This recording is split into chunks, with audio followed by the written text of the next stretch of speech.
munsi rero turabandanya twiga ku kijyanye no kwiyegurira Imana. Nous allons continuer de parler sur la consécration à Nicyo Dieu. twahereyeho.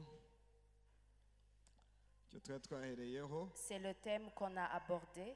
Ariko nari navuze yuko uyu munsi nshaka ko turabira hamwe abansi bo kwiyegurira Imana. Mais aujourd'hui, je vous avais dit qu'on va parler sur les ennemis de la consécration à Dieu. Abansi bo kwiyegurira Imana turasoma kuva ibice 5 umurongo wa 2. Nous allons lire dans Exode chapitre 5 verset 2. Ndavuga ibintu bine akenshi umwansi akoresha tubuza kwiyegurira Imana. Je vais parler de 4 stratégies que l'ennemi utilise pour nous empêcher de nous consacrer à Dieu. Ubusanzwe dufite abansi batatu batubuza kwiyegurira Nous Imana. avons 3 ennemis qui nous empêchent de nous consacrer à Dieu. Ariko reka mpere kuri uyu mwansi nanone akunda kutubuza kwiyegurira Imana. Mais je vais commencer par cet ennemi qui nous empêche le plus souvent de nous consacrer à N'amayeri Dieu agenda akoresha. et les ruses qu'il utilise. Kuvayo ibice 5 umurongo wa 2. Exode chapitre 5 verset 2. Aha, wahageze yadusomera nacyo kuvayo ibice 5 umurongo wa 2. Farawo arababaza ati, Farawo arababaza ati, uhoraho ninde ngo ndamwumvire? uhoraho ninde ngo ndamwumvire? Ndekure Abisirayeli. Ndekure Abisirayeli. Uhoraho sindamuzi, Uhoraho ntago muzi, kandi sindekure Abisirayeli. kandi ntago ndi burekure Abisirayeli. Nushaka urekere ngaho. Aha. Iri ni ijambo twese dukunze kumva iyo dusoma igitabo cyo kuvayo. C'est la parole que l'on aime entendre lorsque nous lisons le livre d'Exode. Haguruka Mose na Aroni bajya kuraba Farawo. Moïse et Aaron se sont rendus voir Pharaon. Bagiye kumuraba baramubwira ati ariko uhoraho yatubwiye ngo urekure Abisirayeli bagende. Arrivés vers lui, ils lui ont dit, l'Éternel a dit de laisser aller le peuple d'Israël. Nidusoma iki gitabo cyo kuvayo murumva turavuga Farawo, tuvuge na Isirayeli ariko tuvuge na Egiputa. En lisant le livre d'Exode, nous allons parler de Pharaon, nous allons parler d'Israël, mais aussi d'Égypte. Iyo tuvuga Farawo ni ishusho ya Satani. Lorsque nous parlons de Pharaon, il symbolise Satan. Nituvuga Isirayeli ni ishusho ya bakizwa abakristo uyu munsi. Si nous parlons d'Israël, nous serons en train de symboliser les Nituvuga muri chrétiens d'aujourd'hui. Egiputa ni ishusho y'isi. Lorsqu'on va parler d'Égypte, nous serions en train de symboliser le monde. Rero aba bagabo Imana yari yahagurukije ari Mose Imana yahayerekwa ndetse na Aroni umufasha wiwe bajya kuraba umugabo bita Farawo bamusaba ko yarekura ubwoko bw'Imana ngo bugende. Ces deux hommes Moïse et Aaron, ils se sont allés voir Pharaon pour lui demander de laisser aller le peuple d'Israël. Aragiye bagezeyo. Ils sont partis, arrivés chez lui. Ils lui ont dit, l'Éternel nous a dit de te dire de laisser aller son peuple partir.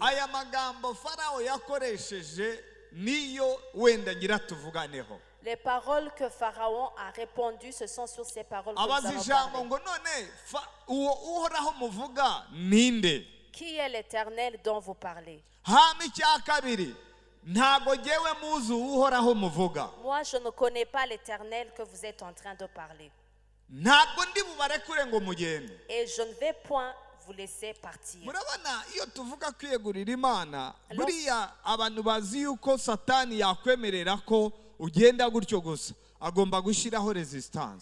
Lorsque nous parlons de la consécration à Dieu, certains pensent que le diable peut te laisser facilement te consacrer, mais il met toujours des résistances.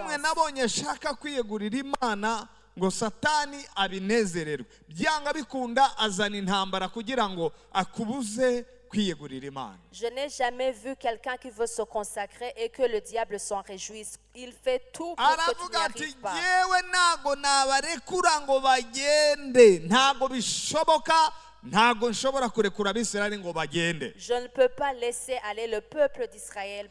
Je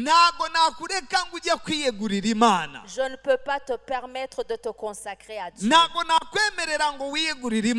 ne peux pas te permettre de te consacrer à Dieu.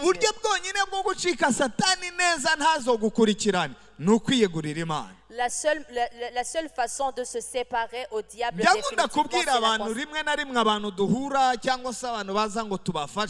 J'aime dire à ceux qui viennent me voir ou bien ceux ukabona qui umuntu cherchent aje notre arakubwira aide. turumva pasita njye mfise ikibazo meze uku n'uku ibi byarananiye guheba ubusambanyi byarananiye guheba kwisambanya byarananiye guheba ubusuma byarananiye guheba nama nabiguyemo nkama nasambanye ejo nkongera nkasambana ati n'ukuri kandi ndakunda Imana ndashaka kuyikorera Imana ariko ibi bintu nama mbigwamo. Pasteur, j'aime Dieu, j'aime servir Dieu, mais je n'arrive pas à abandonner l'adultère, la masturbation, ceci et uburyo cela. bwonyine mbabwira ndababwira ni uburyo bwa mbere bwagufasha guheba ubusambanyi neza, guheba ibyaha byose urimo, iyegurira Imana neza. La première solution que je leur donne pour qu'ils abandonnent leur kubera péché, ko c'est de se Satani consacrer ntabwo à Dieu. azokwemerera ko wiyegurira Imana. Satan ne te permettra jamais de te Niyo consacrer mpamvu à hano Dieu. ubona yarwanya urugamba rukomeye. C'est pour cela qu'ici, il y a une grande abwira lutte. Isirayeli ati ntabwo nabemerera ngo mugiye gukorera Il a Imana yanyu, répondu à Israël, je ne vous permettrai pas ntabwo d'aller ndi servir bubemerere Dieu. ngo mugende, Je ne vais pas vous laisser mugomba partir. kubana nanjye, Vous devez rester avec mugomba moi. kuguma ngaha. Vous devez demeurer ici. So mu yandi majambo, En d'autres mots, Satani ntabwo ajya yigera n'umunsi n'umwe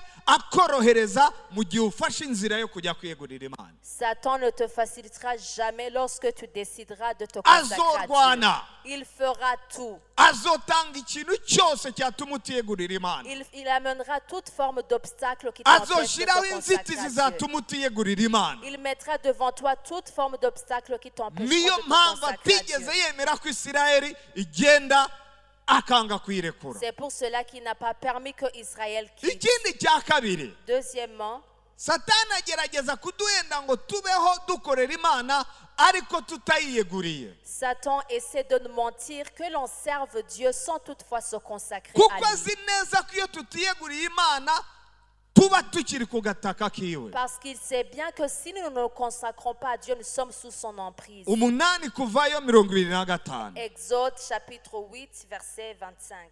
Kuvayo 8:25 Exode chapitre 8, verset 25. ho havuga gute? handitswe ngo farawo ahamagaza Mose na Aroni Farawo ahamagaza Mose na Aroni ati mugende mushikanire Imana yanyu nimugende mushikanire Imana yanyu ibimazi ngaha muri iki gihugu. ngaha muri iki gihugu. Mose aramwishyura ati ntibibereye ko twokora dutyo. Aha, nimushake mube muhagaritsa.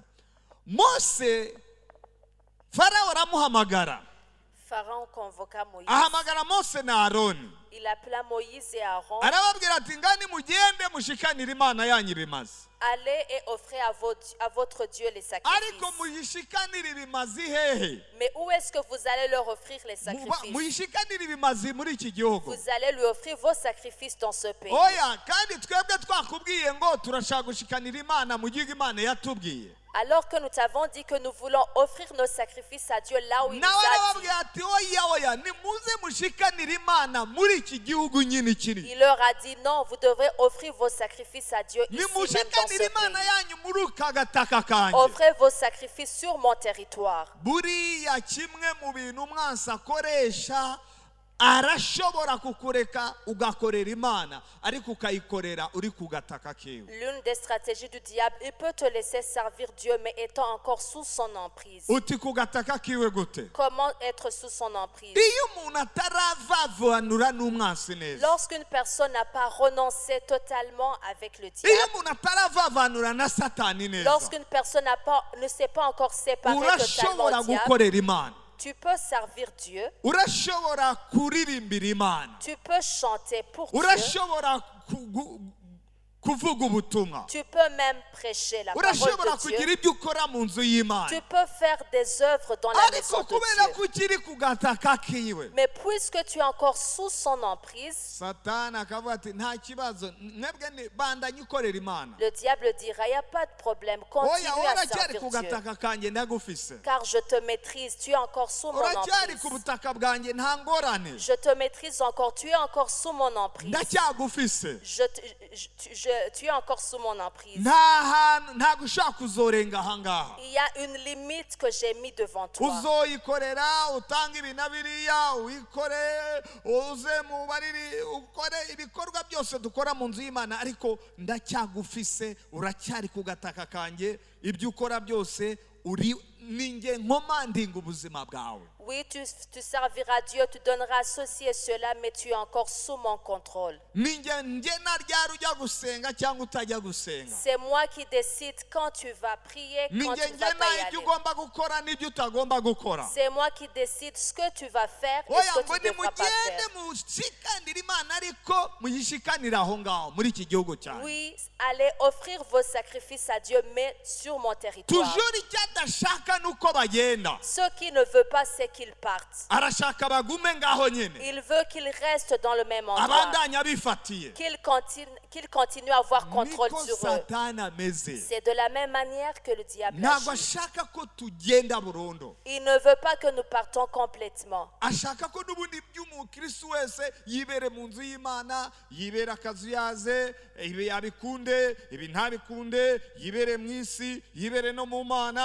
niyo mpamvu naje kubona ubuzima bwose budafise kwiyegurira Imana ntiburyoha. Ubuzima butangura kuryoha bw'Imana iyo umuntu yiyeguriye Imana. Le diable veut que le chrétien reste à l'église, qu'il soit tiède, qu'il fait ceci et cela. Et j'ai vu que si on n'est pas consacré à Dieu, la vie n'a pas de saveur. Les moments que nous avons traversés dans l'église, un jour j'ai accueilli une jeune fille.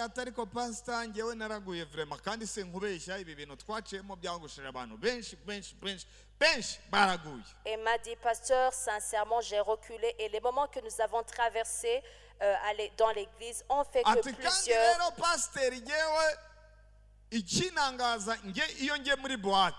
Et moi, ce qui m'étonne, pasteur, c'est à chaque fois que je me rends dans une boîte de nuit, j'y rencontre d'autres personnes. Et puis les personnes disent, la fille de Daddy est ici aussi. Elle aussi, elle est venue ici dans cet endroit.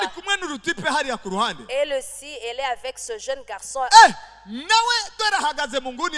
Elle aussi, elle se trouve dans un coin.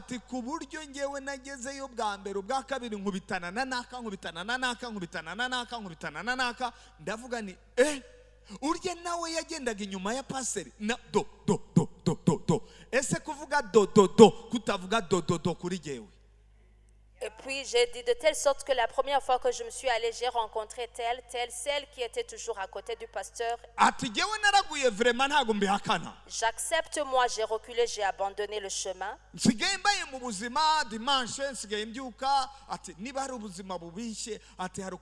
Urumva afise abagenzi hari ukuntu tujya dutaha 3h 4h dimanche ikagera mu gitondo ndushe numva kujya gusenga bingoye atari ku buzima burabishe. Cette vie n'est pas du tout agréable, n'était pas du tout belle à mener. Buriya iyo umuntu abaye mu buzima akaba mu buzima budafise kwiyegurira Imana, akaba mu Mana ejo akaba mu isi, akaba mu Mana ejo akaba muri Egiputa, akaba muri korari ejo akaba yasohotse muri boîte, akaba mu zisi ejo akaba yagiye mu z'Imana. Nukuri ugera ahantu kumva ntabwo uragera ahantu ngo wumve ko Yesu akuryoheye neza, ariko ubuzima buryoshye n'ubuzima butanga ibimazi, n'ubuzima bwahisemo renoncement, n'ubuzima bwahisemo kwiyegurira Imana. Une vie agréable est une vie qui a décidé le renoncement, une vie consacrée à Dieu. Niyo mpamvu ntago wakorera Imana ngo ukorere ku gataka k'umwansi, nukuvuga ngo abari niba uri ku butaka bwa Satani aracyagukontorora, aracyagufite. Ibyo ukora ni wabigena, uko utangira Imana ni wabigena, uko usenga ni wabigena, uko uririmbira Imana ni Satani nyine aravuga ati uzojya gusanga nabishatse, uzoririmba nabishatse, uzokorera ya Mana witongo ni Imana yawe nabishatse, kuko uracyari mu kibanza cyanyu. Nimugende mushikanira Imana ariko kuri ubwo butaka. Allez offrir à Dieu mais sur ce territoire. Abantu benshi rero mu nzu y'Imana ni abantu bakorera Imana ariko bakiri muri rezo y'umwanzi. Beaucoup plus dans l'église servent Dieu mais ils sont encore sous le contrôle du diable. Abantu benshi bakorera Imana ariko ugasanga ari mu nzu y'Imana ariko nanone umwanzi aracyamufise uburenganzira. beaucoup de gens servent Dieu à l'église, mais ils sont encore sous le contrôle du diable. kubera ko satani yavuze ngo ntacyo nzakureka ujye ushikanira iyo mana yitwa imana yawe ukorera iyo mana yitwa imana yawe ariko uracyari ku gataka kanjye. Car le diable a dit, je te laisserai servir ce Dieu, je te laisserai lui offrir, mais tu seras toujours sous mon contrôle. nimushikanire uhoraho imana yanyu ariko n'ubundi nimugende mugishikanire ariko muri iki gihugu ariko kuri aka gataka kanjye. Allez offrir à votre Dieu, mais sur mon territoire. mu izina rya Yesu umuntu akiri ku gataka k'umwansi imana ihamukuriye umugoroba mu izina ry'umwami. Que toute personne qui est encore sous l'emprise du diable soit délivrée par Dieu. ikindi cya gatatu umwansi akoresha niwe mwansi wacu wo kwiyegurira imana ariko ibi ni bimwe mu bintu akoresha kugira ngo nitwiyegurire imana. C'est l'une des stratégies que le diable utilise pour nous empêcher de nous consacrer à Dieu. icya gatatu satani azogerageza kuguhenda ngo ntiwiyegurire imana kuko azi yuko igihe cyose uyiyeguriye imana wiyeguriye imana utazigera igihe utiyeguriye imana utazigera ugera kure. Le diable utilisera toutes les ruses pour te convaincre de ne pas te consacrer niyo à Dieu. mpamvu umwansi arabizi neza. C'est pour cela que le diable le sait bien. inzira yonyine yo kugerana kure n'imana yawe ni ukwiyegurira imana. Le seul chemin qui peut t'emmener loin avec ton Dieu, c'est la consécration à Dieu. inzira yonyine yo kuryoherwa n'agakiza imana yaguhaye ni ukwiyegurira imana. Le seul chemin qui puisse te permettre de se réjouir de ton salut, c'est la umva consécration à kuvayo Dieu. 8:28 ho. Exode chapitre 8, verset 28. aha ngaho farawo aramwishyura ati farawo aramwishyura ati ndabaretse mugende kugira ngo mushikanire uhoraho imana yanyu mushikanire uhoraho imana yanyu ibimaze mu bugaragwa mugabo ntimuce kure cyane kandi munsabire. ayayayayaya ndabarekura mugende. Je vais vous laisser partir. ndabareka mugende rwose mushikanire imana Je vais yanyu. vous laisser partir pour offrir à votre Dieu. muyitangire ibyo mugomba gutanga. Vous allez lui offrir tous les sacrifices que vous muyitangire voulez. ibimazi byose Vous mwifuza. allez lui offrir toutes sortes de sacrifices que vous voulez. muyiririmbire indirimbo z'amazamuka. Vous allez chanter toute forme de cantique. musenge uko mwifuza gusenga. Vous allez faire toutes sortes de prières que vous voulez. muyitangire amafaranga yose mushaka. Vous allez lui donner tout l'argent que vous voulez. ariko Mais nimujye kure.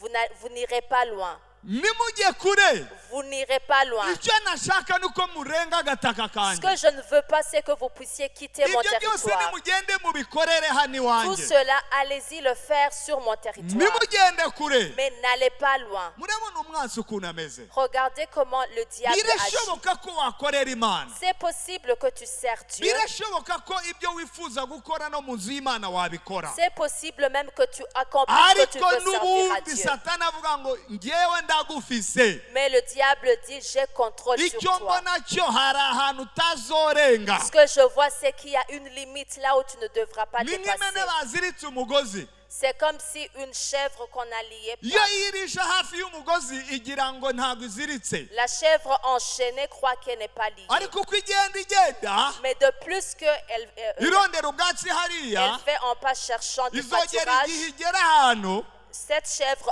arrivera à un ibandanya point, kugenda au moment où elle continue uko ibandanya kugenda d'avancer, plus la chèvre avance, igera ahantu noneho yumva ko iraziritse. à un certain moment, elle se nishaka sentira kurisha liée. hariya Lorsqu'elle voudra prendre du kubera pâturage, limite y'umugozi ari aha à cause de izogira gutya byange. la chèvre essaiera, mais ibona elle ne ibyatsi hariya parviendra pas. binanire kubirya. La chèvre verra le yewe pâturage, inabibona mais ne n'inyuma pourra pas en y'urukuta prendre. binanire kubirya. Elle pourra même voir du Kubera pâturage, iki? ne pas prendre cela. Pourquoi? iraziritse. Parce que cette chèvre est liée. hari ahantu itarenga. Elle a une zone où elle ne peut pas dépasser. twakorera imana. Nous pouvons servir Dieu. twakora ibikorwa byose by'imana. Nous pouvons faire toutes les ariko iyo œuvres pour Dieu. tutiyeguriye imana Mais si nous ne sommes pas consacrés hari à Dieu, ahantu tutarenga. il y a un endroit où nous ne pouvons pas ndasenga uyu dépasser. mugoroba mu izina rya Yesu Je Kristo. prie ce soir au nom de imana Jésus. icagagura que Dieu brise tous les liens qui t'ont empêché d'arriver là où tu devrais aller.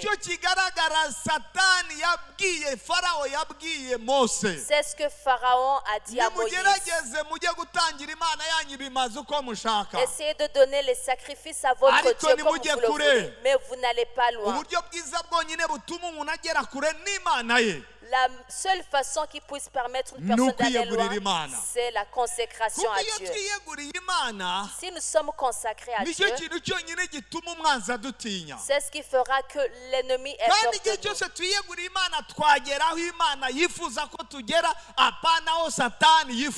nous. Et à chaque fois que nous sommes consacrés à Dieu, nous arrivons à la destination que Dieu veut, non pas celle délimitée par le diable.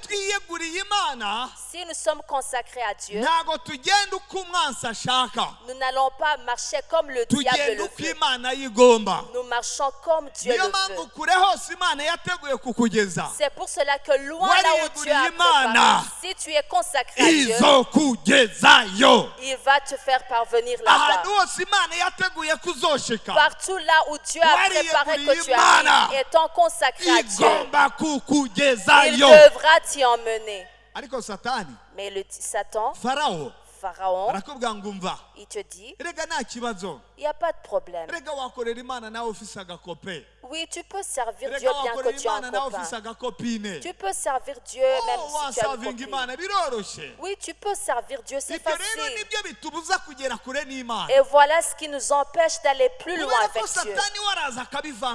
Parce que le diable amène le compromis. Toujours, il ne veut pas que tu ailles loin. Mais Dieu, ce n'est pas là où il te veut. Il veut te faire aller plus loin.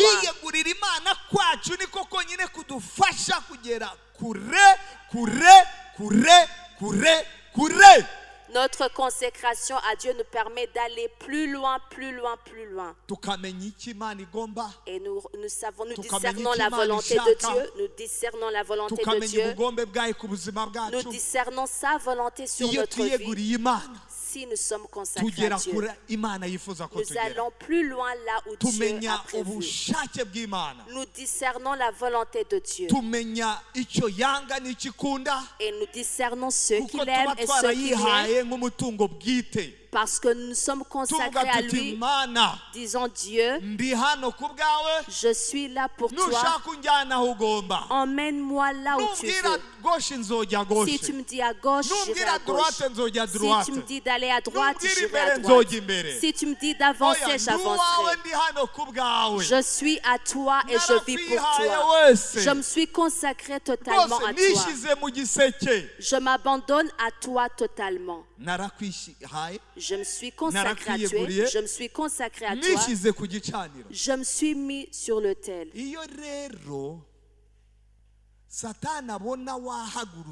Lorsque le diable te voit déterminé, c'est la stratégie que le diable utilise. Je vous ai parlé le mercredi.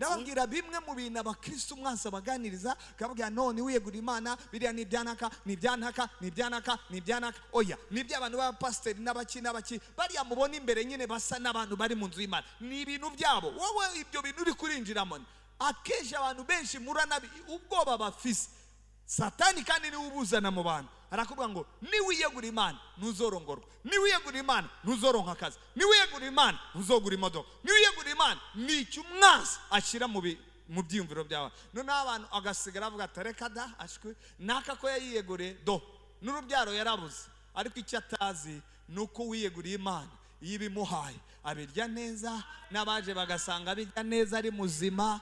Oh, hallelujah. Le diable te trompe en te disant si tu es consacré, tu ne seras pas béni. Mais lorsque tu es consacré, que tu es béni, tu te réjouis des bénédictions que tu as et même ta descendance le bénéficie. Même si un serviteur de Dieu se consacre à Dieu, à l'église, Les problèmes surgissaient quand je terminais les 40 jours.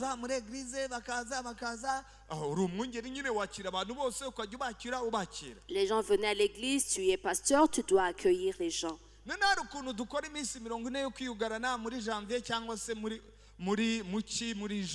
biterwa nuko wumva Imana yakurongoye. None uko ngiye mu masengesho ndibuka amasengesho ya mbere natanguye kuyakora 2020. J'ai commencé le premier 40 jours étant isolé en 2020.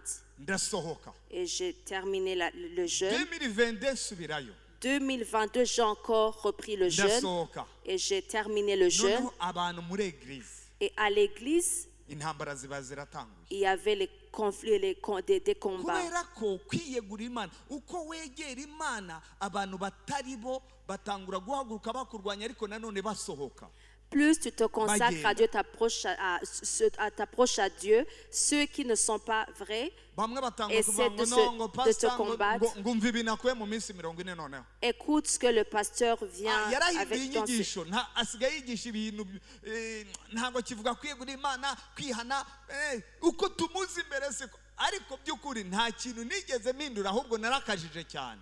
Il a changé d'enseignement, ne parle plus de la consécration, mais plutôt je n'ai pas changé d'enseignement.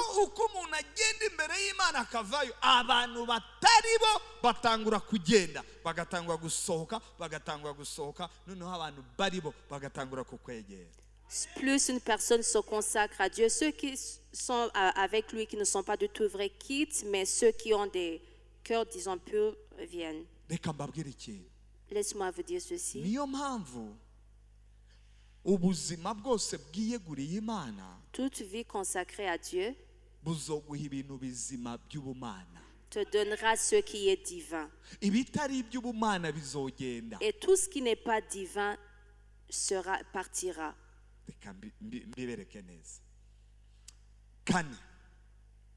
Satani azogerageza gukora ibishoboka byose ngo ntiwiyegure Imana kuko azi yuko ibyawe byose wagahaye Imana abifiteho ubushobozi. Satan essaiera de tout faire pour t'empêcher de te consacrer à Dieu car il sait bien que tu es toujours sous son contrôle. Exode chapitre 10 verset 24. 24. Aha. 24. Farao ahamagaza Mose aramubarira ati nuko nimugende muje gusaba uhoraho n'abana banyu nabo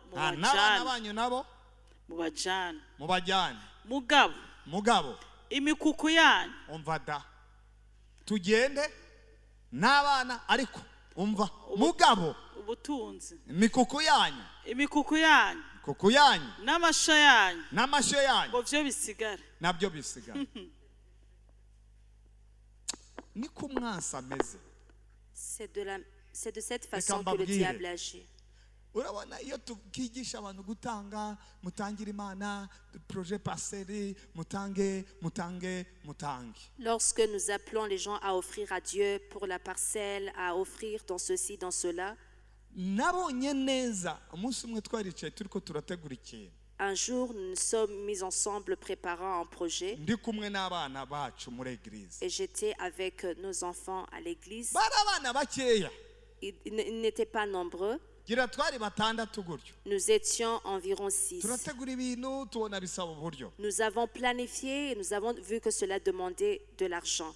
Noneho bonyine umwe aravuga ngewe binzobikora undi binzobikora icyo kintu duca tugikuramo gutyo. L'un a dit je ferai ceci, l'autre je ferai cela et nous avons clôturé ce projet comme ça. Ariko abo bana n'abana biyeguriye Imana. Mais ces enfants ils sont consacrés à Dieu. Noneho nsubiza amaso inyuma. Et puis j'ai fait un petit recul. Twajyaga dukora amanama turi abagabo barenga 20 n'abadamu ahubwo hafi 30 tukicara ariko ikintu kimwe cy'uburyo butari uburyo bwinshi kikatunanira gukura mu nzira ukibaza kandi atari uko abuze ariko ikibazo abo twicaranye ukavuga se ikibazo nuko adahari ikibazo ni imitima idahari. Avant, nous faisions des réunions étant autour d'une vingtaine, mais nous échouons de réaliser un projet à cause du manque d'argent. Le problème, ce n'était pas le manque d'argent, c'était les cœurs qui n'étaient pas disposés.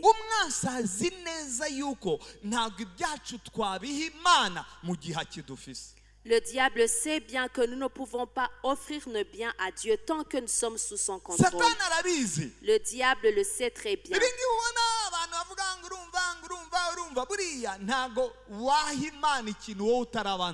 Les excuses que les gens amènent, c'est que tu ne peux pas offrir à Dieu tes biens sans que tu ne t'es pas offert à Dieu.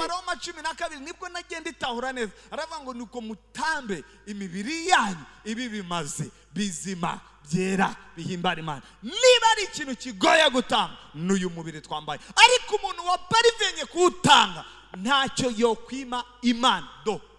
Ce qui est difficile, c'est d'offrir nos corps. Parce que si tu es parvenu à offrir ton corps, tu pourrais rien échouer à donner à Dieu. Biroroshye gukorera Imana kuyiha ubutunzi bwawe, kuyiha amafaranga yawe, kuyitangira ikintu kiriya igihe wabanje kuyiha ubwawe. Kubera ko igufise n'ibyawe bifise, ariko itagufise n'ibyawe ntabyifise. Iyo Satani agufise ni wafise ibyawe. Naha rero ruzingiye tujya tubwira abantu ngo batange ibi bikabagora kubera ko bubwabo ntago bariha uwo bagomba guha.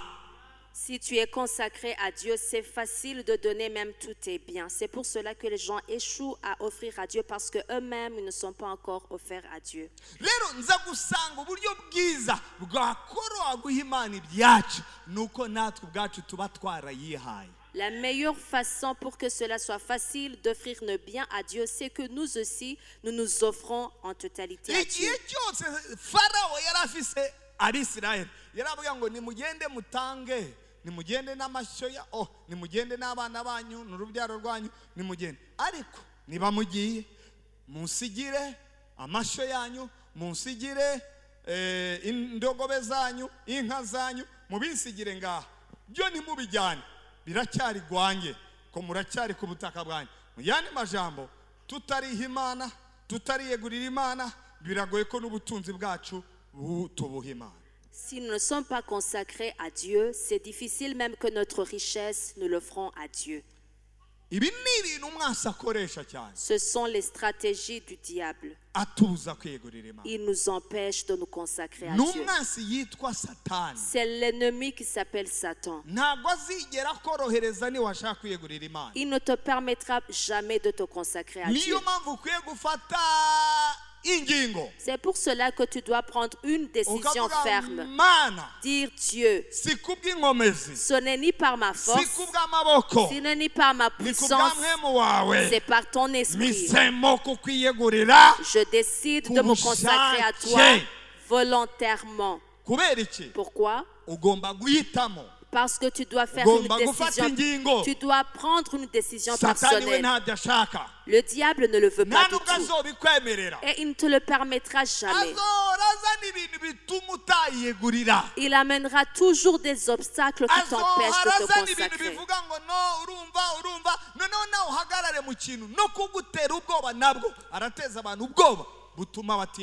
Il fait même peur aux gens pour les empêcher de se consacrer à Dieu. Satan, il est l'ennemi de la consécration à Dieu. Deuxièmement,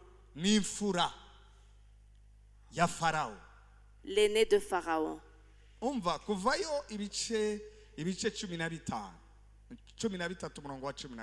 Exode chapitre 13 verset 15.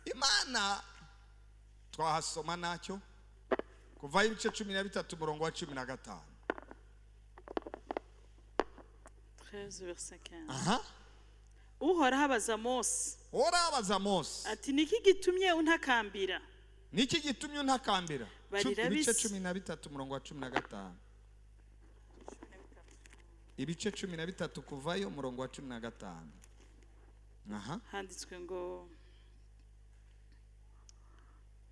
igihe Farao yari yanse guca bugufi,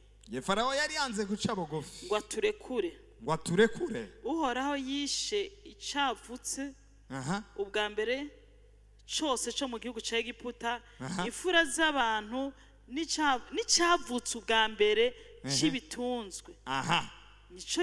Nicyo gituma icyavutse ubwa mbere cyose cy'igipfizi tugitanga kw'ikimazi kuhoraho, ariko imfura zacu zose z'abahungu turazicungura. Farao ikintu cyonyine cyatumye arekura ce qui a fait que Pharaon décide de laisser, d'abandonner, de laisser partir les Israélites, n'imfura zose z'abahungu Imana yishe harimo n'imfura ye. C'était tous les aînés que Dieu a fait périr, y compris son aîné fils. Uyu munsi y'imfura nyita kamere yacu. L'aîné que je parle aujourd'hui, c'est notre charnel. Ubundi iyo twiga mu nyigisho batubwira yuko kamere mere niwe mwansi wa mbere wawe wo kwiyegurira Imana. Dans les enseignements, on dit que notre charnel est notre premier ennemi qui nous empêche de nous consacrer à Dieu. Nabikurikije kubera uko kuvayo hameze. J'ai suivi cet ordre suivant ce qui est écrit dans Exode. Pour que Pharaon laisse partir Israël,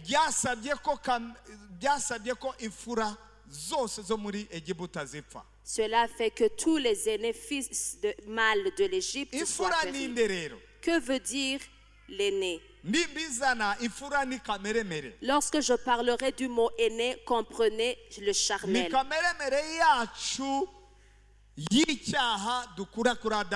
C'est notre charnel pécheresse que nous héritons du premier Adam. Et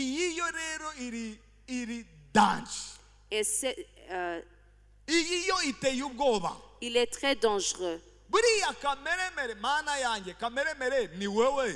usanze n'umubiri wawe n'ubwenge bwawe. Bibiliya iravuga ngo nicyo gituma ngo umuntu w'umubiri n'ubwenge ngo atabasha gutahura iby'imwemo. Ariko bamanutse mu Bakorino ba mbere ibice 3 uhereye ku murongo wa mbere akavuga ko umuntu wa kameremere ari inzoya muri Kristo Yesu. Rero ndavuga kameremere, ndavuga kameremere nyene, kameremere umubiri utwangira kwiyegurira Imana. Le charnel que je parle, c'est notre corps, c'est le charnel qui nous empêche de nous consacrer à Dieu.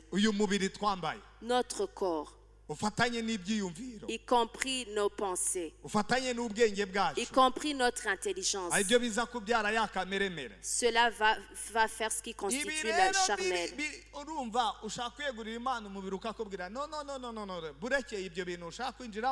Oya biriya bintu ntago bajya babyinjiramo kongo umubiri ukatangura kumva uguteye ubwoba. Imana ikakubwira ariko rero wakisonzesha ukabwira ejo sinshaka konda reka ibintu byo kwisonzesha bituma umuntu agenda atibiro. Ejo Imana ikakubwira nyamara byuka turaze rusengera ibinebe umubiri ukakubwira bandanya wiryama ibyo bintu byo kubyuka. Nuko kameremere zacu ntago zitwemerera kwiyegurira Imana. Notre charnel ne nous permet pas de nous consacrer à Dieu. Il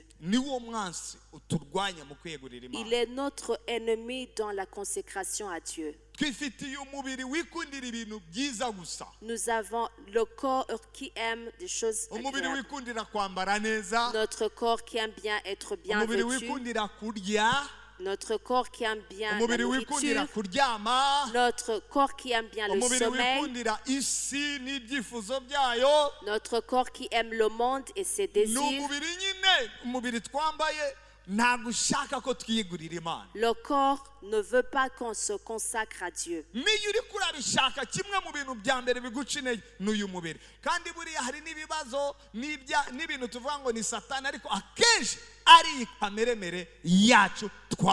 Si tu décides de te consacrer à Dieu, le corps est le premier qui te décourage de se consacrer à Dieu. Parce que c'est l'un des moyens que le diable utilise. Lorsqu'il veut te faire tomber dans le péché, il utilisera le charnel, ton charnel.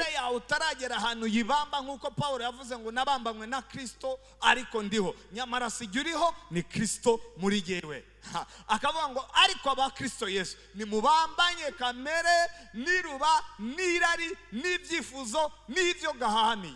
Ceux qui sont à Christ, crucifiez votre charnel, ses désirs. Mais il y a ceux qui donnent des enseignements.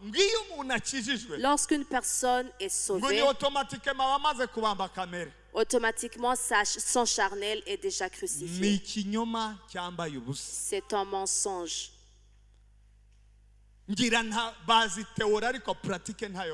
Peut-être ils savent la théorie, mais ils ne sont pas au courant de du pratique.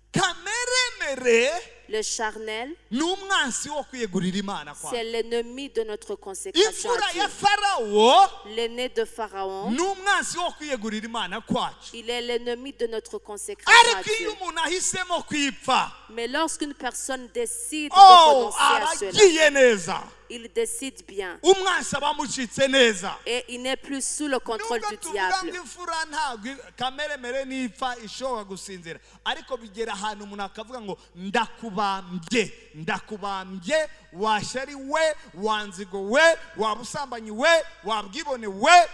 urabona kameremere karya kifuza birya kifuza ukabibamba ku musaraba ukavuga ati ndakubambye neza birashoboka kuko nabandi byarabashobokeye. C'est possible de crucifier le charnel et ses désirs à la croix. C'est possible parce qu'il y a d'autres qui ont réussi à cela. Imfura ya Pharaon, l'aîné de Pharaon, kameremere kacu, notre charnel, qui nous empêche de nous consacrer à Dieu.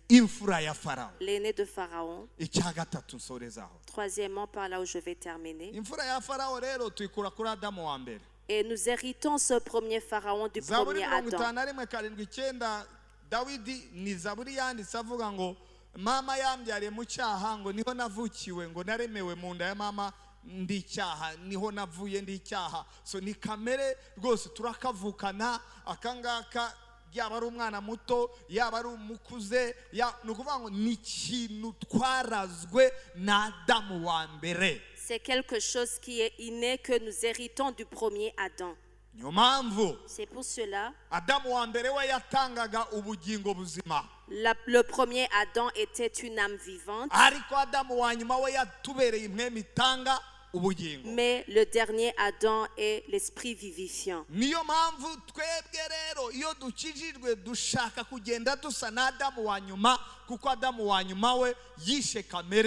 C'est pour cela que lorsque nous sommes nés de nouveau, nous cherchons à ressembler au deuxième Adam parce que lui, il a vaincu le charnel. Troisièmement, très rapidement,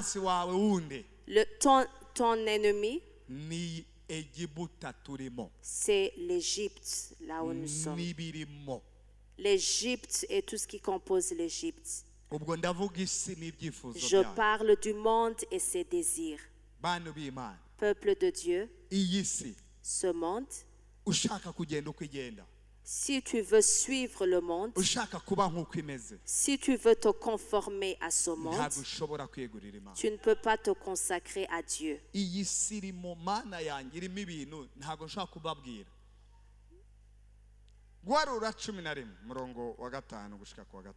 Nombre chapitre 11.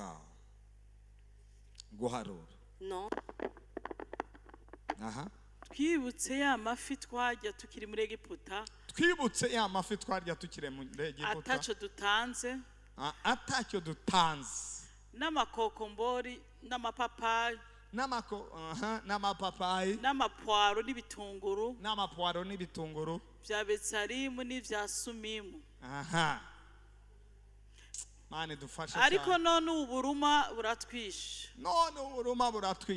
Nta kindi na kimwe tweza kwijisho atari imana gusa. Nta kindi ni imana gusa. Niyo turya mate, niyo turya midi, niyo turya swari. Imana. Deka tubandanye. Nous allons continuer. Amen. Je ne sais pas si vous avez bien compris ce texte. Subira ku murongo wa 5 noneho ndabona hano biri. Twibutse ya mafi twarya tukiri muri Egiputa. Ubwo aba bantu n'abantu bari mu rugendo bariko baragenda mu gihugu Imana yabasezeraniye cyitwa Canaan. Ils font le voyage allant dans la terre promise que Dieu les avait promis, Canaan. Twarya tukiri muri Egiputa atacyo dutanze. Nous nous souvenons des poissons, des concombres, des melons, des poireaux, des oignons et des os.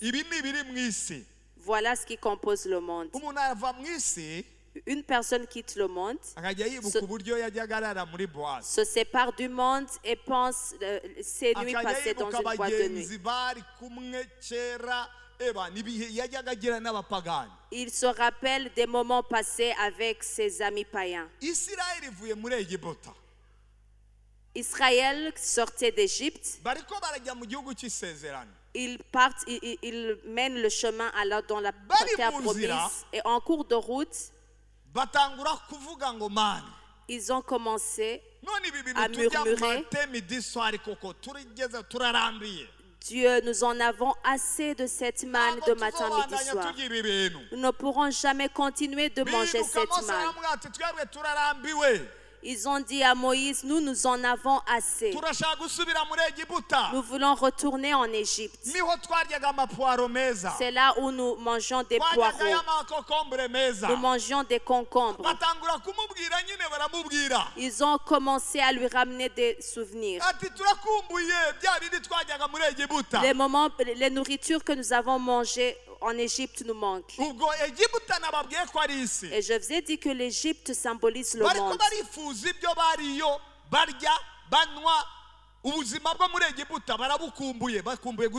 La vie en Égypte leur manque. Ils veulent encore y retourner.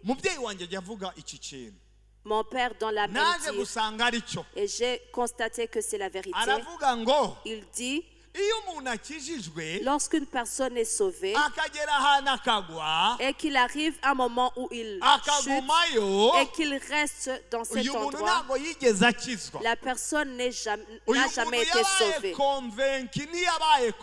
La personne a été convaincue mais pas convertie. Si j'ai été sauvée, si je suis sauvé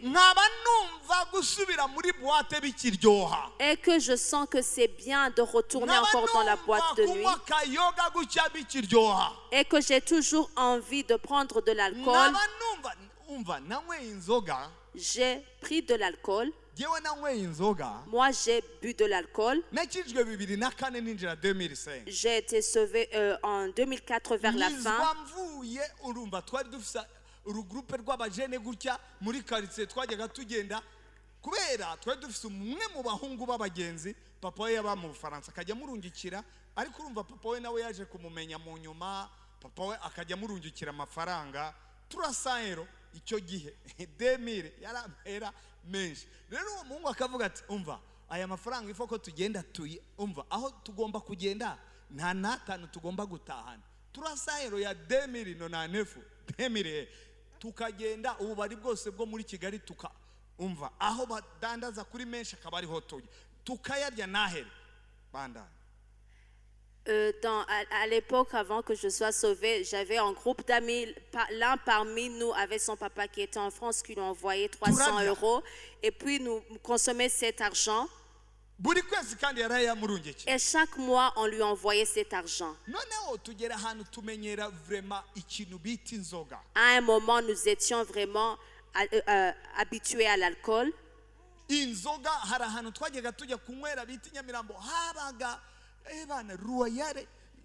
icyo gihe cyari kiryoshye warakinywaga ukumva wuzuye imyuka niko navuga.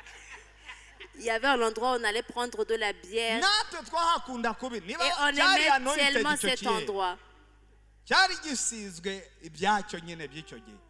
Nous aimions l'endroit. kubera urumva twamaze kumenyera kunywa inzoga twamaze kumenyera nyine ibintu byo Nous sommes habitués à prendre de l'alcool et en grande quantité chaque week-end. Et le matin, le samedi, on se réveille. Nous étions au nombre de 4. L'un allait dans un quartier, l'autre dans l'autre quartier.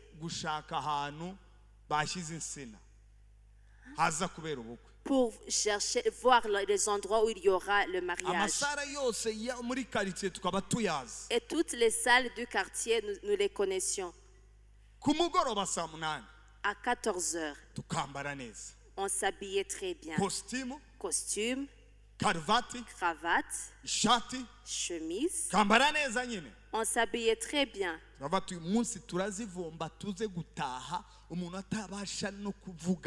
Aujourd'hui, on va bien prendre de l'alcool de telle sorte qu'on va rentrer très ivre.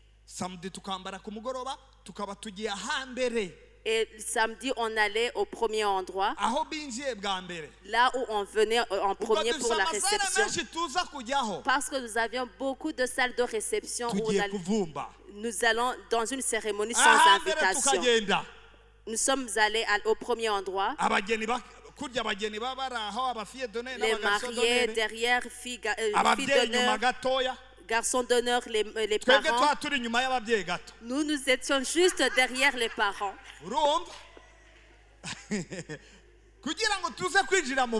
Pour qu'on puisse entrer en premier.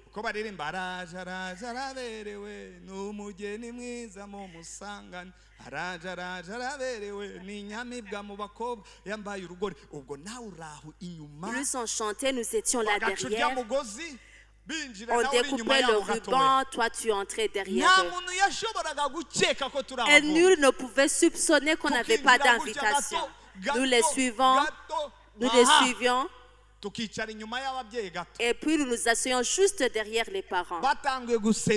Lorsqu'on commençait à faire le service, nous étions servis en premier lieu. Et puis tu prenais 2 bouteilles d'Amstel. Il y a ceux qui me comprennent bien. Tu prenais encore 2 bouteilles d'Amstel, tu le mettais en dessous de la chaise.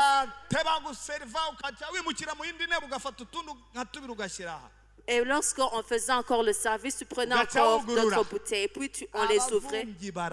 Ceux qui n'ont pas d'invitation, ils boivent et ils ne sont même pas ivres. Premier Amstel, on en buvait. Deuxième bouteille. Troisième bouteille. Quatrième bouteille. Et puis vous vous essuyez bien. Et puis on sortait. Il y avait une autre salle de réception tout près. Et si vous avez de la chance que c'est le moment où les mariés entrent, tu t'approchais tout près et tu regardais bien là où se trouvent les parents. Et les gens étant alignés, et puis tu te mettais dans la ligne tout près des parents. Les parents entraient et nous aussi nous suivions. Tout cela nous le faisions pourquoi? Pour pouvoir boire de l'alcool partout. Toutes les salles de notre entourage. À chaque fois que samedi nous étions au courant d'un mariage, nous savions que nous devrions y aller. En terminant, comment est-ce que moi j'ai été sauvé? La salle là où nous allions sans invitation, dans le quartier il y avait un deuil.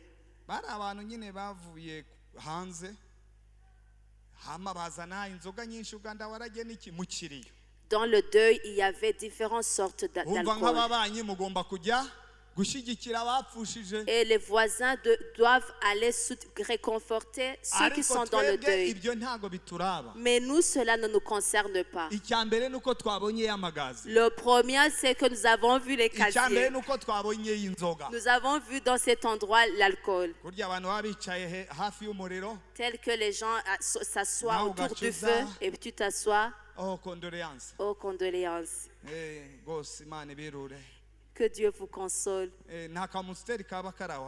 Est-ce qu'il n'y a pas d'Amstel là tout près? Il n'est pas de souci, il y a de l'alcool. On buvait. C'était la veille de la bonne année.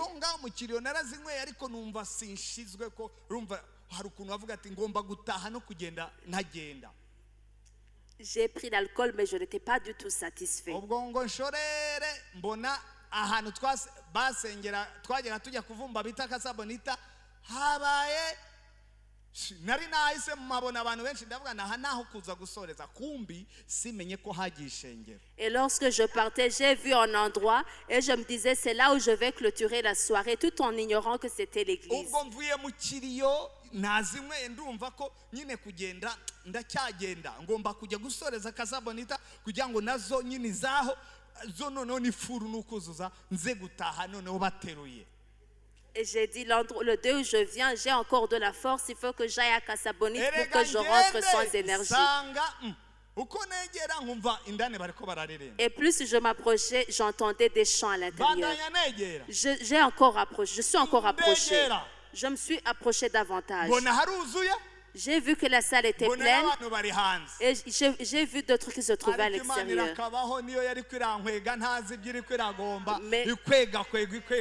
Mais gloire à Dieu parce que c'est Dieu qui était en train de m'attirer. Et j'ignorais qu'ils étaient en train de prier. Et j'ai dit ça, c'est une fête qui s'est passée là-bas. La salle était pleine comme à la bonne année. Et lorsque je suis entrée, c'était plein. Et j'ai vu le prédicateur. Je vous jure, j'ai manqué la force pour quitter l'endroit. Je suis restée comme en statue. On a appelé ceux qui veulent être sauvés.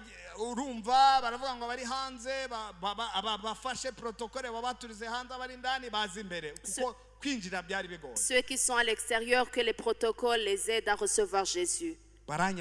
Et puis on m'a aidé à recevoir Jésus. Et j'ai été sauvé. Étant ivre, sans être conscient de ce que je faisais. Mais plus je confessais, l'alcool me quittait. Depuis ce jour jusqu'à aujourd'hui, j'ai reçu Jésus et j'ai décidé de le suivre. Vous savez pourquoi je vous donne ce témoignage? Je ne comprends pas quelqu'un qui peut me dire de retourner là où j'étais. Cela ne peut pas marcher. Cela n'est pas du tout possible. Nigeze kujya muri boîte mahurira n'umutipe ankubita uruki rimwe kubera yabona ndaka namwe atumva soka ananegera bisi taha subiri wanyu kandi nawe ari muri boîte. Un jour, je suis dans une boîte, une personne m'a giflé, m'a même donné l'argent de partir alors que lui aussi il était dans la boîte de nuit. Anyirukana uko ngenda nkubiswe ankubise inkizi ibiri ngo nuko ambonye muri boîte kuko yaranze rero ndaje ibyo nari nahabonye. Si je me souviens de ce que j'ai expérimenté là-bas, et si je me rappelle de ce que j'ai vécu dans l'alcool, me dire aujourd'hui que moi, je désirerais de retourner dans ces bistrots. Je désirerais retourner, mener encore la vie que j'ai vécue, retourner dans la boîte de nuit, retourner dans la vie du péché. Je n'aurais pas rencontré Jésus dont je vous parle aujourd'hui. Nul n'a connu vraiment Jésus puisse avoir le désir de retourner dans le péché. Non, pas du tout. Non. Toute personne qui a reçu Dieu, qui a rencontré Jésus. Un jour, je suis rentré, mon père m'a regardé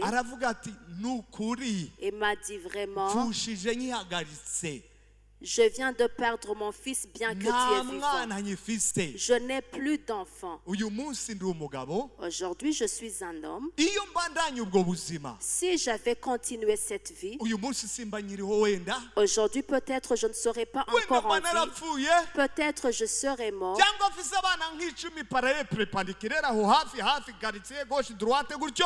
Ou bien avec 10 enfants dans tous les endroits. Mais gloire à Jésus. C'est pour cela. Je ne peux pas désirer retourner en Égypte. Manger les concombres. alors que j'ai reçu le Saint-Esprit, est-ce que je retournerai en Égypte pour manger les poireaux?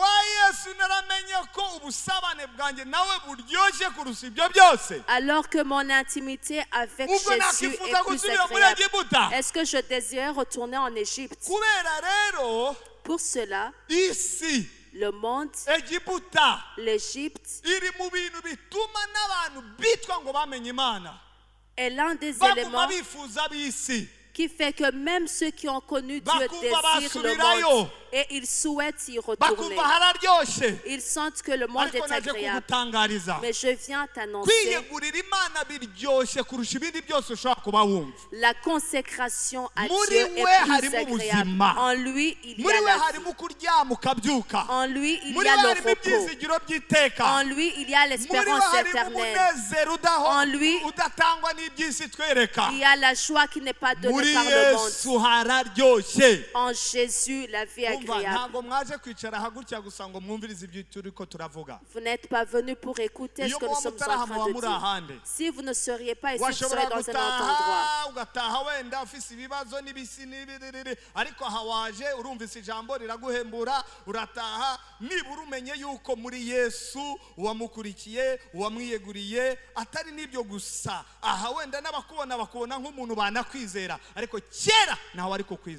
Avant, tu n'avais pas de crédibilité, mais aujourd'hui, tu es crédible parce que grâce à Jésus, le monde, l'Égypte, empêche les gens à se consacrer à Dieu.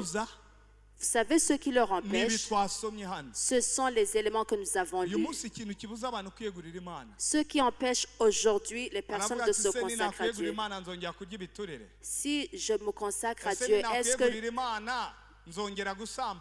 si je me consacre à Dieu, est-ce que je ferai la duty? Si je me consacre à Dieu, comment est-ce que je vais continuer à vivre?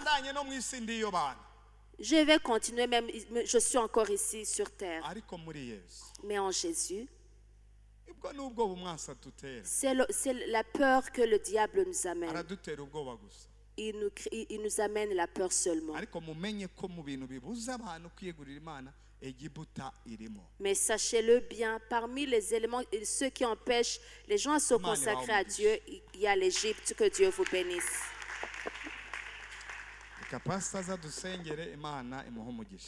Que notre pasteur vienne prier pour nous, que Dieu la bénisse. Acclamons beaucoup. Nous allons prendre un moment dans la prière. 5 minutes seulement.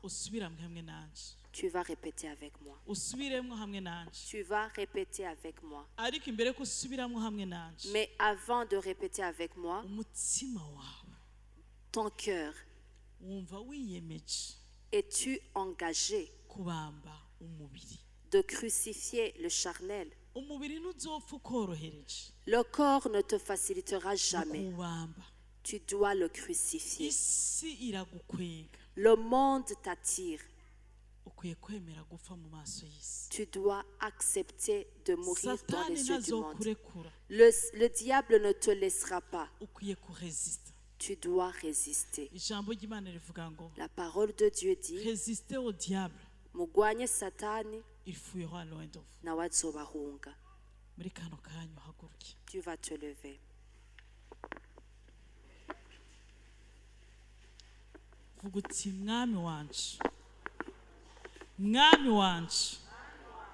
Mwami wanje Yesu Kristo, waje mwisi kurondera icyazima kandi yari jewe. Watanze ubugingo bwawe, waranyihaye, urishikana ku musaraba ku bwanje.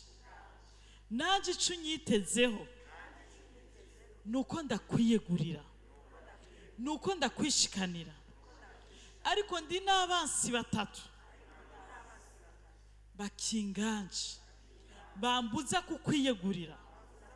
Uyu munsi itariki 14 z'ukwezi kwa 11 2025 jewe vuga izina jewe Didier Mukundwa uyu munsi nditandukanije na Satani n'imhemu biziwe n'abakozi biwe n'ibicaniro vyiwe uyu munsi Satani namwebwe mhemu mbi n'abakozi be bose nitandukanije namwe burundu aho bashikanye hatari mhemu yera uyu munsi nditandukanije naho igicaniro cyose kitaganjemo mhemu yera nitandukanije naco mw'izina rya Yesu Kristo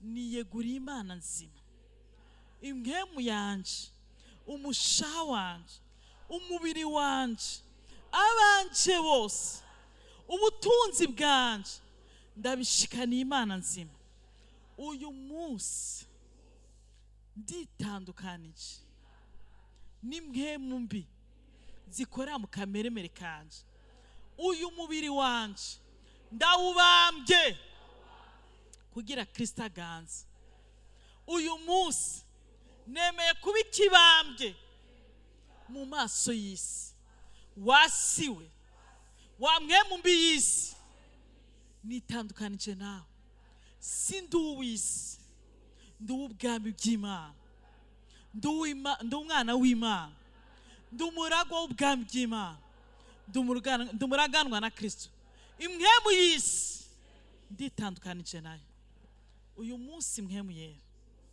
umara inyota ya Egiputa y'akaboregwe y'ubusambanyi y'ishari yo kwifuza ya competition y'ubwibone bw'ubuzima y'irari ry'amaso bigwanira muri ino si ndakwihaye Mana ndakwiyeguriye mw'izina rya Yesu Mana yo kwizegwa ngo haye icubahiro ku bw'ikonfession y'umuntu wese ari hano ndasavye mhemu yera wowe urema le vouloir le faire ushoboza umuntu wese gushitsa ico yiyemeje uyu munsi umuntu wese ari hano ni nkuka yawe ni nyegu yawe urakoze mhemu w'Imana kuduhindura abawe kugira ngo dushikane kure kuko twumvise ngo ata consecration nta ugera kure uyu munsi habe kugera kure spirituellement ndavuze ngo ugere kure mu buryo bw'imhemu ugere kure au niveau de l'âme